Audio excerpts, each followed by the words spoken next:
নমস্কার দর্শক, সংবাদ আবির্ভাবের গুরুত্বপূর্ণ সংবাদে আপনাদের সকলকে স্বাগত। গত কয়েকদিন ধরে বাংলাদেশ কিন্তু উত্তপ্ত। বাংলাদেশের ভয়াবহ পরিস্থিতি চলছে। মানে যে পরিস্থিতি চলছে বাংলাদেশে, তাতে কিন্তু একটা জিনিস পরিষ্কার, যে পশ্চিমবঙ্গকে জানান দিচ্ছে বাংলাদেশের মানুষরা যে পশ্চিমবঙ্গ কিন্তু এই রকম পরিস্থিতির জায়গায় দাঁড়িয়ে আছে। যে কোনো মুহূর্তে বাংলাদেশে যে ঘটনা ঘটছে, এই ঘটনা কিন্তু পশ্চিমবঙ্গে ঘটার একেবারে উজ্জ্বল জায়গা দেখতে পাচ্ছি আমরা।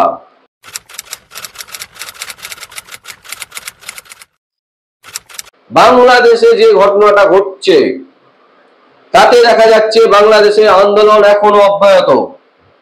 মৃতের সংখ্যা 2 শতাধিক পেরিয়ে গেছে। গ্রেপ্তার হয়েছেন এখনো পর্যন্ত প্রায় 1800 জন। ভাবতে পারছেন দর্শক, বাংলাদেশের মতন জায়গায় যেভাবে মানে রীতিমতো আন্দোলন চলছে, এই আন্দোলনকে কেন্দ্র করে এই রকম হত্যা লীলা চলছে বাংলাদেশের বুকে।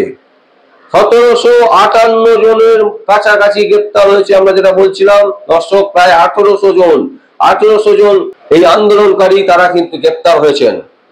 সংরক্ষণ বিরোধী আন্দোলনের যে এই অভিযান চলছে কয়েকদিন ধরেই, বাংলাদেশ একেবারে অশান্ত। বাংলাদেশ থেকে বহু মানুষ আমাদের সংবাদ দেখেন, আমাদের সংবাদ দেখে তারা অনেক সময়ই বলেছেন যে আপনারা বাংলাদেশের এই ভয়াবহ পরিস্থিতি নিয়ে একটি সংবাদ করুন। কিন্তু প্রশ্ন হচ্ছে, সেখানকার ইন্টারনেট ব্যবস্থা এখন প্রায় বন্ধ বলা যেতে পারে। সেইখান থেকে ভিডিও ফুটেজ নিয়ে এসে আমাদের পক্ষে সংবাদ পরিবেশন করা অসাধ্য। তবুও আমরা বিভিন্ন সূত্র মারফত যে সংবাদটুকু পাচ্ছি তার একটা বিবরণ আপনাদের সামনে তুলে ধরছি। যেটা ভয়ঙ্কর মাত্রায় দেখা দিচ্ছে সেটা হচ্ছে 200 জনের মৃত্যু কি কাম্য? একটা সরকার, বাংলাদেশের সরকার, যিনি শেখ হাসিনা প্রধানমন্ত্রী, তিনি কি করছেনটা কি? নিরীহ ছেলে মেয়েগুলো যারা মারা যাচ্ছেন, যারা আন্দোলন করছেন, তারা কোনো না কোনো দলকে সমর্থন করেন, এটা বলতে কোনো দ্বিধা নেই। কিন্তু তার মানে এই 200 জন লোক মারা যাবে? বাংলাদেশের মানুষের কি কোনো দাম নেই?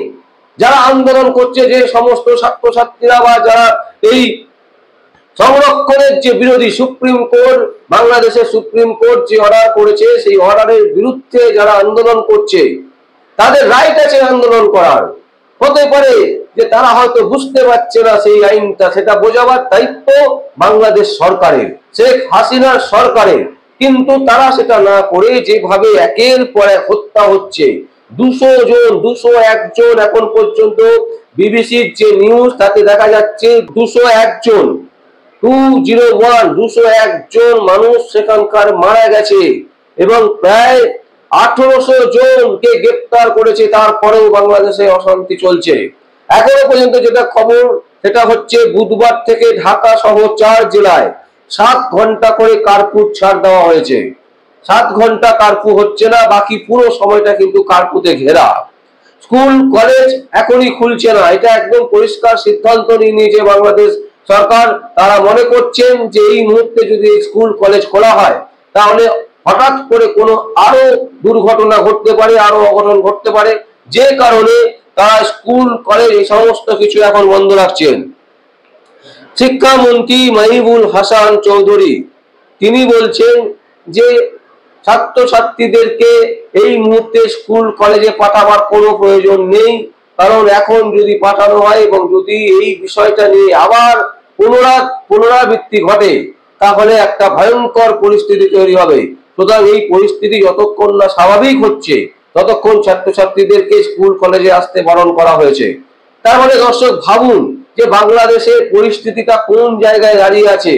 মানে একটা সুতোর ওপরে যেন মনে হচ্ছে একটা দেশ ঝুলছে। একটা জিনিসকে নিয়ে যেভাবে আন্দোলন এবং যেভাবে 200 জন মানুষ মারা গেছে, 1800 জনের ওপর গ্রেপ্তার হয়েছে, এর থেকে পরিষ্কার কোনো নিয়ন্ত্রণ নেই শেখ হাসিনার। এবং অনেকে বলছেন শেখ হাসিনার একটি বিবৃতি, এবং সেই বিবৃতির জন্যই কিন্তু বাংলাদেশে এই ধরনের ভয়াল পরিস্থিতি তৈরি হয়েছে। প্রশ্ন হচ্ছে, কারোর বিবৃতিতেই কি আমাদের এই ধরনের অশান্তি করতে হবে? আমরা আন্দোলন করতে পারি, আমরা আমাদের দাবি দাওয়া চাইতেই পারি, সুপ্রিম কোর্ট সেই অর্ডার নাও দিতে পারে। সুপ্রিম কোর্ট সাধারণ মানুষের যে নিরপেক্ষ অর্ডার, সেই অর্ডার তারা মানতে নাও পারেন। আইনি ভাষায় যেটা বলা যায় যে আইনে যেটা আছে সেটাই তারা অর্ডার করবেন। সুতরাং সেই জায়গা থেকে তারা অর্ডার দিয়েছেন যে সংরক্ষণ করা যাবে না। কিন্তু আমরা আন্দোলন করব, কিন্তু সেই আন্দোলনে 200 জন মানুষের মৃত্যু, এটা কি কখনো কাম্য? বাংলাদেশে যারা অগণিত জনগণ, যারা আমাদের চ্যানেল দেখেন বা যারা সাধারণ মানুষ যারা আমাদের চ্যানেল দেখেন, তাদের কাছে আমরা অনুরোধ করব, আন্দোলন করুন, শেখ হাসিনা সরকারকে নাড়িয়ে দিন। কারণ তার নেতৃত্বে যেভাবে বাংলাদেশের এই ধরনের ঘটনা ঘটছে, যে সংরক্ষণ তুলে দেওয়া, এই সংরক্ষণকে বহাল না রাখার পেছনে কিন্তু অনেক বড় হিসেব আছে, এবং সেই হিসেবের জন্যই শেখ হাসিনা সরকার চাইছে না যে সংরক্ষণ থাকুক। কিন্তু তারপরেও আমরা বাংলাদেশের সাধারণ মানুষের কাছে, বাংলাদেশের যুবক যুবতীদের কাছে আমাদের অনুরোধ থাকবে যে আপনারা আন্দোলন করুন, শেখ হাসিনা সরকারকে নাড়িয়ে দিন, কিন্তু দেখবেন যাতে আপনার কোনো সহনাগরিকের মৃত্যু না ঘটে। এই দিকটা আপনাদের নজর দিতে হবে। যদি আপনারা নজর না দেন, তাহলে এই আন্দোলনকে কিন্তু অনেকটাই আস্তে আস্তে দমিয়ে নেবে, এবং সারা পৃথিবীর কাছে যারা আন্দোলন করছেন তাদেরকে মিথ্যে প্রমাণ করে দেওয়া হবে, এবং তাদের এই আন্দোলনকে স্যালুট কেউ জানাবে না। উল্টে সেই আন্দোলনকেই বলা হবে যেটা এক ধরনের সাধারণ মানুষকে প্রবলেমে ফেলার জন্য এই আন্দোলন। কিন্তু সত্যি কি তাই? সত্যি কি সাধারণ মানুষের সুবিধার্থে এই আন্দোলন নয়? আমরা মনে করি, একেবারে মনে প্রাণে মনে করি যে এটা যে আন্দোলন হচ্ছে, এই আন্দোলন হওয়া উচিত, এই আন্দোলনকে চালিয়ে যেতে হবে। কারণ সুপ্রিম কোর্ট যে রায় দিয়েছে, বাংলাদেশের সুপ্রিম কোর্ট, সেই রায়ে যেটা বলা হয়েছে তাতে বলা হচ্ছে যে সংরক্ষণ তুলে দেওয়া হবে। কিন্তু সংরক্ষণ কেন থাকবে না? বাংলাদেশের সরকার যেটা মনে করবেন সেটাই হবে, বাংলাদেশের সুপ্রিম কোর্ট যেটা মনে করবেন সেটাই হবে।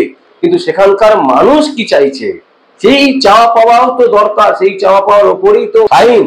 আইন কিসের জন্য? সাধারণ মানুষকে সেবা দেবে, সাধারণ মানুষের ভালো মন্দ, তার জন্যই আইন।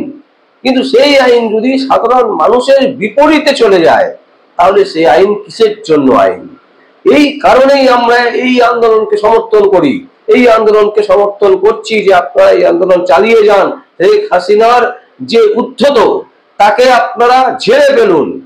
কিন্তু তার সাথে সাথে আমাদের প্রত্যেকের কাছে আবেদন থাকবে, নিবেদন থাকবে, যাতে আপনার পাশের সহনাগরিকের যাতে কোনো রকম ভাবে হত্যা না হয় বা কোনো মৃত্যু না ঘটে। এটাও কিন্তু আপনাদেরকে একদম পরিষ্কার ভাবে, দৃঢ়ভাবে প্রতিজ্ঞা করতে হবে যে আমার সহনাগরিক, আমরা সাধারণ মানুষের যাতে কারোর যাতে মৃত্যু না ঘটে। কারণ একটা মৃত্যুও কিন্তু এই আন্দোলনের উল্টো দিকে স্রোত বইতে শুরু করবে। দর্শক, আপনারা জানেন যে বাংলাদেশে যারা বাস করেন, আপনাদের কাছেও নিশ্চয়ই খবর আছে যে এখনো পর্যন্ত প্রায় 201 জন মানুষ মারা গেছে। এটা কিন্তু একটা বিশাল ব্যাপার। এই ধরনের আন্দোলন কেন হবে যেখানে সাধারণ মানুষের মৃত্যু ঘটবে? তাহলে আমরা আজকে এই 20 শতাব্দী পেরিয়ে এত উন্নয়ন যে শতাব্দীতে আমরা চলছি, যে শতাব্দীতে 5Gর মতন মোবাইলের কানেকশন, যে যুগে আমরা আছি, সারা পৃথিবীকে আমরা দেখতে পাচ্ছি একটা জায়গায় দাঁড়িয়ে, একটা জায়গায় বসে আমার মোবাইল থেকে আমি আমার সারা পৃথিবীকে দেখতে পাই। সুতরাং এইরকম উন্নয়নের সময়, এইরকম উন্নয়নের যুগে দাঁড়িয়ে এই ধরনের হত্যালীলা কখনোই বাঞ্ছনীয় নয়, এবং আমরা এর তীব্র প্রতিবাদ করছি যাতে এই ধরনের ঘটনা না ঘটে। এবং তার সাথে আমরা এই আন্দোলনকে অবশ্যই সমর্থন করছি। আপনারা আপনাদের আন্দোলন নিয়ে থাকুন এবং জয় হোক আপনাদের। দর্শক, আপনাদের সামনে আমরা এই সংবাদ তুলে ধরলাম। যদি কোনো বক্তব্য থাকে, কোনো কমেন্টস থাকে, অবশ্যই আপনারা কমেন্ট বক্সে কমেন্ট করবেন। আর দেখতে থাকুন পরবর্তী সংবাদ আবির্ভাবে। আমার নাম বিশ্বজিৎ পাল, সংবাদ আবির্ভাবের জন্য।